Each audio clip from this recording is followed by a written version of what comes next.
आज 12 মে 2022 আমাদের party IPFT একদিনের অন্তর্বর্তী রাজ্য সম্মেলন এইমাত্র আগরতলা নজরুল কলাক্ষেত্রের অডিটোরিয়ামে শেষ হয়েছে। এই একদিনের সম্মেলন এটা অন্তর্বর্তীকালীন সম্মেলন। এই জন্য যে গত এপ্রিল মাসের 2 এবং 3 তারিখে এই আগরতলাতেই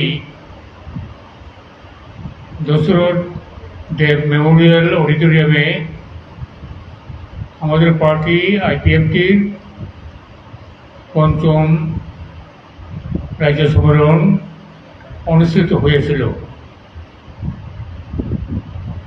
কিন্তু এক মাস যেতে না যেতেই আজকে আমরা এই 12 মে অন্তর্বর্তী রাজ্য সম্মেলন করতে বাধ্য হয়েছি। কেননা 5ম রাজ্য সম্মেলনের কতগুলো পার্টির অতি প্রয়োজনীয় সিদ্ধান্তগুলো আমরা নিতে পারিনি। সেই জন্যই বিশেষ করে পার্টির কেন্দ্রীয় কমিটি গঠন, কেন্দ্রীয় কার্যকরী কমিটি গঠন এবং কেন্দ্রীয় উপদেষ্টা কমিটি গঠন এগুলো সম্পূর্ণ হয়নি। এইগুলোকে পূর্ণাঙ্গরূপে গঠন না হলে পর আমাদের পার্টির যে গঠনতন্ত্র বা সংবিধান এতে করে অপূর্ণ থেকে যায়। সেই জন্যই আজকে 12 মে একদিনের অন্তর্বর্তীকালীন রাজ্য সম্মেলনের মাধ্যমে আমরা সেই কাজগুলো পূর্ণাঙ্গভাবে শেষ করেছি। আজকে আমাদের পার্টির কেন্দ্রীয় কার্যকরী কমিটি আমরা গঠন করেছি, কেন্দ্রীয় উপদেষ্টা কমিটি সেটাও আমরা পূর্ণাঙ্গভাবে গঠন করেছি। আজকের এই সম্মেলনে আমাদের সারা রাজ্যে মোট 33টা সাংগঠনিক ডিভিশনাল কমিটি আছে। এই 33টা সাংগঠনিক ডিভিশনাল কমিটির মধ্যে আজকে 27টি ডিভিশনাল কমিটি তারা আজকে এখানে অংশগ্রহণ করেছেন। বাকি কটা কমিটি তারা বিভিন্ন কারণে তারা আসতে পারেননি, কিন্তু তারাও টেলিফোনে জানিয়েছেন তারা সম্মেলনের এই সিদ্ধান্তগুলিকে সহমত পোষণ করছে। তাছাড়া আমাদের পার্টির শাখা সংগঠন,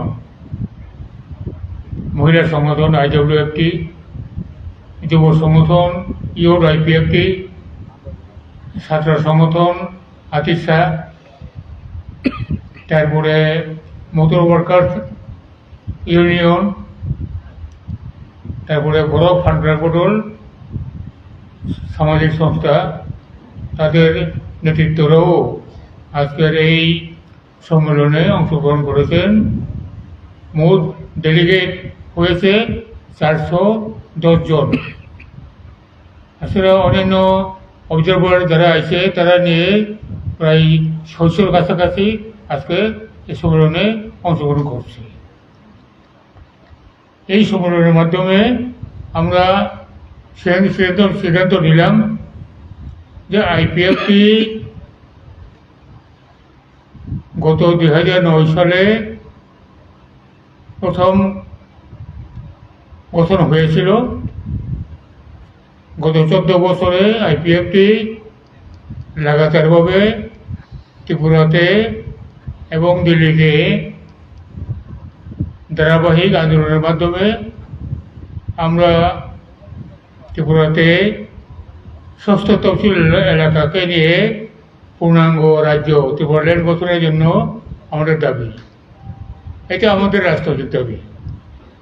এই দাবিতে আমরা আন্দোলন চালিয়ে যাচ্ছি। এইভাবে গত 2018 সালে আমরা জাতীয় পার্টি বিজেপির সাথে আলাপ আলোচনার মাধ্যমে আমরা আঞ্চলিক দল IPFT বিজেপির সাথে রাজনৈতিক জোট করেছি। এই রাজনৈতিক জোটের মাধ্যমে 2018 সালের বিধানসভা নির্বাচনে আমরা জোটবদ্ধ লড়াই করে ক্ষমতাতেও আমরা আসতে সমর্থ হয়েছি। জোট শরিক হিসেবে IPFT এই বর্তমান জোট সরকারের অংশীদার। কাজেই IPFT এবং বিজেপি রাজনৈতিক জোট এটা ধারাবাহিকভাবে চলছে এবং আগামী দিনেও এই ধারাবাহিকতা অক্ষুণ্ণ থাকবে। একইভাবে রাজ্য সরকারের অংশীদার হিসেবে বিজেপি IPFT মন্ত্রিসভা পূর্ণাঙ্গভাবে সুদৃঢ়ভাবে সুসংহতভাবে কাজ চালিয়ে যাবে। এখানে একটা ইস্যু খুবই গুরুত্বপূর্ণ। এটা হচ্ছে কোনো কোনো মহল থেকে বা এমনকি আমাদের পার্টির ভিতর থেকেও 2-1 নেতা তারা এইভাবে প্রচার করছে যে IPFT সম্পূর্ণ বিলুপ্ত হয়ে যাবে এবং এই IPFT অন্য একটা আঞ্চলিক দলের সাথে মিশে যাবে, মার্জার করবে, ইউনিফিকেশন করবে। এইরকমভাবে একটা অপপ্রচার আমাদের পার্টিরই 2-1 নেতা করছে এবং এটাতে মিডিয়াগুলিতেও এটা আরও বেশি প্রকটভাবে এটা প্রচার হচ্ছে। আমরা পরিষ্কারভাবে দ্ব্যর্থহীনভাবে আজকে এই সম্মেলনের মধ্য দিয়ে এটাই আমরা সিদ্ধান্ত নিয়েছি যে IPFT কোনোভাবেই বর্তমান তার সত্তা বিলীন করে অন্য কোনো পার্টিতে মিশে যাবে না এবং তার যে IPFTর তার যে নিজস্ব যে রেকগনাইজ পার্টি, এই রেকগনাইজ পার্টি চলতেই থাকবে।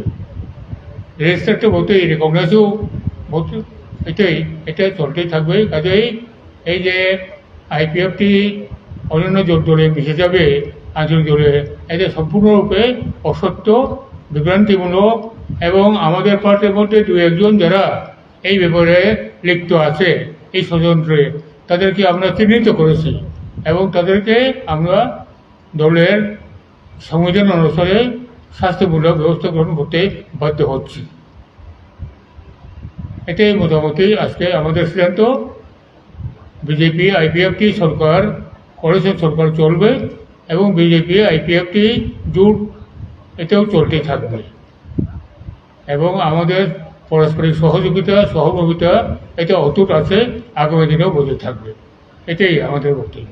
স্যার, তাহলে 3 তারিখ বা 4 তারিখ যে মিটিং আপনাদের হয়েছিল দশরথদেব ভবনে এবং ওইখানে আপনিও ইলেকশনে অংশগ্রহণ করেছেন এবং মেয়রবাবু প্রেসিডেন্ট হয়েছে, তো ওই যে কমিটিটা ওইটা কি তাহলে এখন থাকছে না? আপনারা কি আলাদাভাবে এই IPFT-কে 2টা খণ্ডে বিভক্ত করছেন? কি বলতে চাচ্ছেন? না, আমি তো এই প্রথমেই এটা পরিষ্কার করতে চেষ্টা করেছি যে 5ম রাজ্য সম্মেলন যেটা হয়েছে এটা ইনকমপ্লিট, অসম্পূর্ণ। এটা না সেন্ট্রাল এডুকেশন কমিটি পূর্ণাঙ্গ গঠন করা হয়েছে, না সেন্ট্রাল অ্যাডভাইজারি কমিটি গঠন করা যায়নি। সেই জন্যই আজকে এটা আপনার অন্তর্বর্তীকালীন একটা রাজ্য সম্মেলন করে এটাকে পূর্ণাঙ্গ দিয়েছে। তাহলে কি আগের কমিটিটা বাদ যাবে? এটা বাদ যাবে। স্যার, আমার একটা প্রশ্ন ছিল, যখন IPFT বিজেপির সাথে শরিক, আমি স্পষ্ট শুনতে পারছি না, এই অসুখের জন্য আমার ব্যাপারটা কিছুটা হচ্ছে অবস্থা যে হয়েছে। আপনাদের একটা মূলত ইস্যু ছিল ত্রিপুরাল্যান্ড। ত্রিপুরাল্যান্ড। হ্যাঁ। সেই ইস্যুতেই আপনারা লড়াই করে বিজেপির সাথে আপনারা এখন সরকারে আছেন।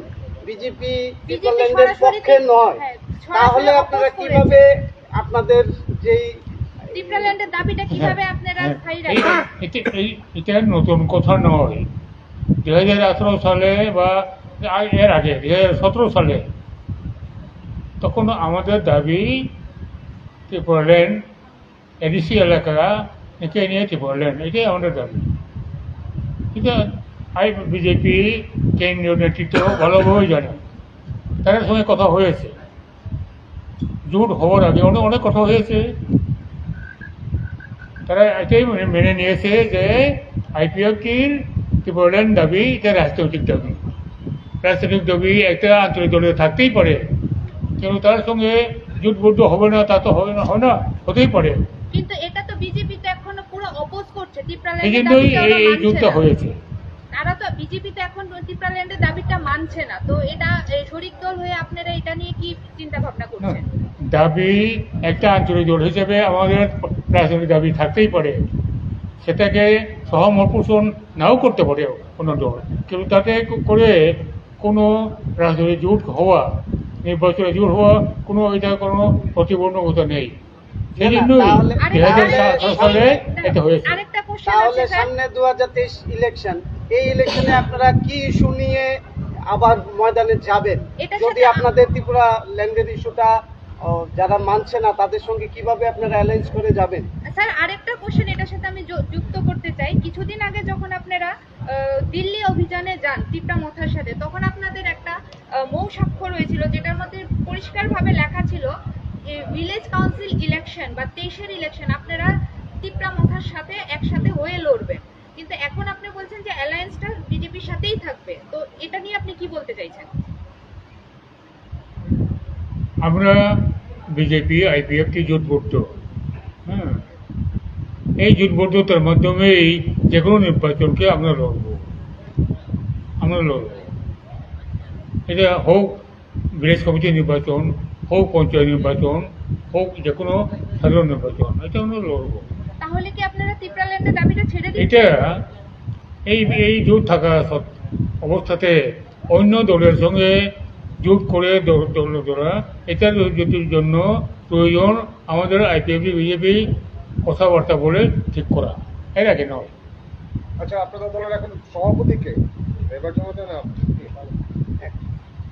এখন আপনার- ওনাদের কাছে কিছু চলুন। হ্যাঁ, আচ্ছা, এই আপনার- প্রেম কুমার, না, আজকে তো আপনি বললেন যে আগের কমিটি বাদ দিয়ে এবং নতুন করে কমিটি হয়েছে, তাহলে আজ থেকে সভাপতি কে নির্বাচিত হয়েছেন যদি একটু আমাদের জানান, বা কে কি পোস্টে আছেন যদি একটু আমাদের জানান ব্যাপারটা।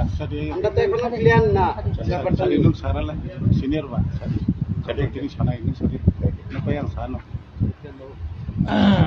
আর একটু পরিষ্কার করে দিই, আজকে আমরা যে কেন্দ্রীয় কার্যকরী কমিটি গঠন করলাম, সেখানে সভাপতি প্রেসিডেন্ট পদে আমি আছি, এই দebbarma। যেহেতু আমার শরীরটা খুব খারাপ চলছে, সেই জন্য ওয়ার্কিং প্রেসিডেন্ট একজন আছে, উনি প্রেম কুমার রিয়াং এমএলএ। ঠিক আছে।